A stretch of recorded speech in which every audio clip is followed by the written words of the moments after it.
श्री राम जन्मभूमि तीर्थ क्षेत्र न्यास ने पिछले 4 वर्ष के दौरान न दिन देखा न रात देखा, न धूप देखी न बरसात देखी, सबकी परवाह, किसी की भी परवाह किए बगैर केवल एक ध्येय के साथ कि रामलला की प्राण प्रतिष्ठा के कार्यक्रम के साथ जुड़ने के साथ ही मंदिर को भव्य स्वरूप देकर के कोटि कोटि राम भक्तों के अनुरूप यहां पर उस प्रकार की व्यवस्था देना और उसके लिए न्यास निरंतर अहर्निश लग करके उसके लिए कार्य कर रहा है।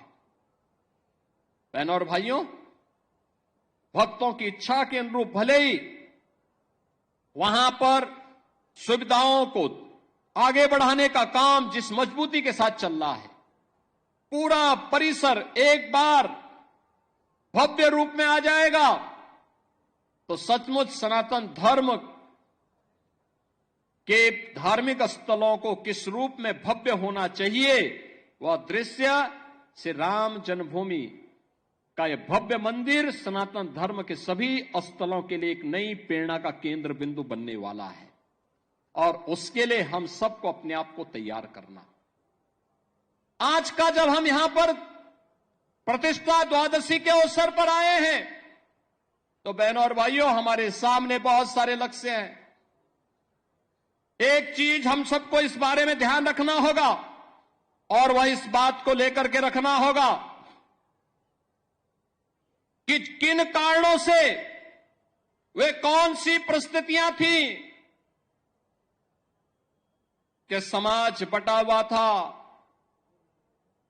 और हमारे पूज्य आराध्य देव स्थल अपमानित हो रहे थे। अगर हम जाति के नाम पर और तमाम अन्य वादों के आधार पर विभाजित रहेंगे तो इस प्रकार की अपमानजनक स्थितियों का सामना हम सबको निरंतर करना पड़ सकता है और इसलिए आज की आवश्यकता वही है जो न केवल हमारे वर्तमान को बल्कि भविष्य को भी सुरक्षित रख सकता है। उस एकता के सूत्र में बांधने के लिए, राष्ट्रीय एकात्मता के लिए कार्य करने के संकल्प के साथ जब हम जुड़ेंगे, याद रखना राष्ट्रीय एकात्मता की कड़ी मजबूत होगी, सनातन धर्म भी मजबूत होगा, देश भी मजबूत होगा, हम सब भी मजबूत होंगे। लेकिन अगर हमारा देश कहीं किन्हीं कारणों से आपस में ही विभाजित होकर के कमजोर होगा, जातीयता की खाइयां चौड़ी होंगी, क्षेत्र और भाषाई आधार पर हम विभाजित होंगे तो इसका खामियाजा सबसे पहले हमारे पूज्य धर्म स्थलों को ही भुगतना पड़ेगा, बहन और बेटियों को ही भुगतना पड़ेगा। उस प्रकार की स्थिति हम सबके सामने दोबारा न होने पाए, यह एक नया संकेत भी द्वादश प्रतिष्ठा का यह आयोजन हम सबको, प्रतिष्ठा द्वादशी का यह कार्यक्रम हम सबको इस नई प्रेरणा के साथ आगे बढ़ने के लिए प्रेरित कर रहा है। और इस अवसर पर मैं आप सबसे यही आह्वान करूंगा, मैं एक यही आह्वान करूंगा कि प्रतिष्ठा द्वादशी हम सबको राष्ट्रीय एकात्मता को मजबूती प्रदान करने के लिए आह्वान कर रही है। और प्रधानमंत्री मोदी जी ने प्राण प्रतिष्ठा समारोह के दिन, आज के ठीक 1 वर्ष पहले, देशवासियों से यही आह्वान किया था कि राम तो हमारे लिए राष्ट्र के प्रतीक हैं, राम है तो राष्ट्र है और राष्ट्र है तो राम है, दोनों को अलग करके नहीं देखा जा सकता है, दोनों एक दूसरे के पूरक हैं। उत्तर से दक्षिण तक, पूरब से पश्चिम तक, इन्हीं आराध्य देवों के कारण आज वर्तमान भारत है। और इस नए भारत को आज जिस दिशा में प्रधानमंत्री मोदी जी के नेतृत्व में आज आगे बढ़ाया जा रहा है, इसके लिए हम सब की जिम्मेदारी बनती है कि हम सब उस अभियान का हिस्सा बने, उस अभियान का हिस्सा बने। याद रखना, सत्य को अधिक दिनों तक कोई धुंधला करके नहीं रख सकता है। सत्य एक दिन सबके सामने उजागर होगा, और सत्य का उजागर होना ही अयोध्या में राम जन्मभूमि पर प्रभु रामलला के भव्य मंदिर के निर्माण के रूप में हम सबके सामने सत्य के रूप में देश और दुनिया देख रही है। राम जन्मभूमि में प्रभु राम का यह भव्य मंदिर का निर्माण दुनिया में दबी कुचली सभ्यता और संस्कृति के लिए एक नया संदेश भी है। लोकतांत्रिक तरीके से, संविधान सम्मत तरीके से भी अपने अधिकार लिए जा सकते हैं। यह अधिकार अयोध्या में राम जन्मभूमि के लिए हुए अनगिनत बलिदान और उन सब मूल्यों के साथ अग्नि परीक्षा के दौर से बार बार गुजरने के बावजूद भी अपना धैर्य न खोना इस अभियान का हिस्सा रहा है।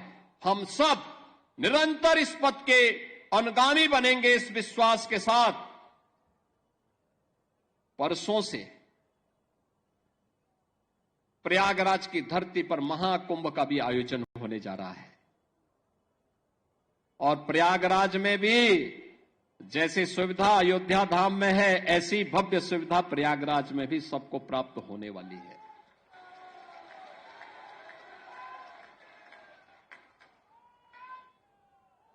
हम लोग कल ही वहां से आए हैं, कल ही वहां से आए हैं, पूरी व्यवस्था देख करके, अंतिम स्वरूप दे करके। और आप देखिए, कुंभ का मतलब, महाकुंभ का मतलब क्या होता है। देखिए, श्रद्धावान लभते ज्ञानम। आपकी श्रद्धा है तो बुद्धि, ईश्वरीय शक्तियां अपने आप दे देती हैं, और वही आज आपको वहां पर प्रयागराज में देखने को मिल रहा होगा। प्रयागराज में जिस रूप में एक बार फिर से महाकुंभ का आयोजन, जिस भव्यता के साथ, जिस दिव्यता के साथ, आस्था और आधुनिकता के संगम के रूप में प्रयागराज की धरती में देखने को मिल रहा है, मैं आप सबसे भी कहूंगा, एक बार जाकर के त्रिवेणी में जाकर के, अयोध्यावासी तो मां सरयू का यहां पे स्नान करते होंगे, यहां पे मां सरयू का आशीर्वाद से यह कृपा तो उन पर बनी रहती है। संगम में जाकर के एक बार जरूर देखिएगा व्यवस्था कैसे होनी चाहिए, कैसे सिस्टम अपने आप पूरी व्यवस्था को आगे बढ़ाता है, और सनातन धर्म का गौरव कैसे आगे बढ़ेगा। इन सब का एक मूर्त रूप आपको वहां पर भी देखने को मिलेगा। इस अवसर पर मैं आप सबको आज प्रतिष्ठा द्वादशी की, आने वाले 14 जनवरी को मकर संक्रांति की, और 13 जनवरी से 26 फरवरी तक महाकुंभ का जो आयोजन प्रयागराज की धरती पर आयोजित हो रहा है, इस पूरे आयोजन के प्रति भी मैं आप सबको हृदय से अभी से बधाई देता हूं, अपनी शुभकामनाएं देता हूं, और विश्वास व्यक्त करता हूं कि आप भी प्रयागराज जाकर के एक बार त्रिवेणी में जरूर पावन संगम पे डुबकी लगा करके पुण्य के भागीदार बनेंगे। आप सबके प्रति मेरी मंगलमय शुभकामनाएं। श्री राम जन्मभूमि तीर्थ न्यास को आयोजन के लिए हृदय से धन्यवाद देते हुए अपनी वाणी को देता हूं विराम।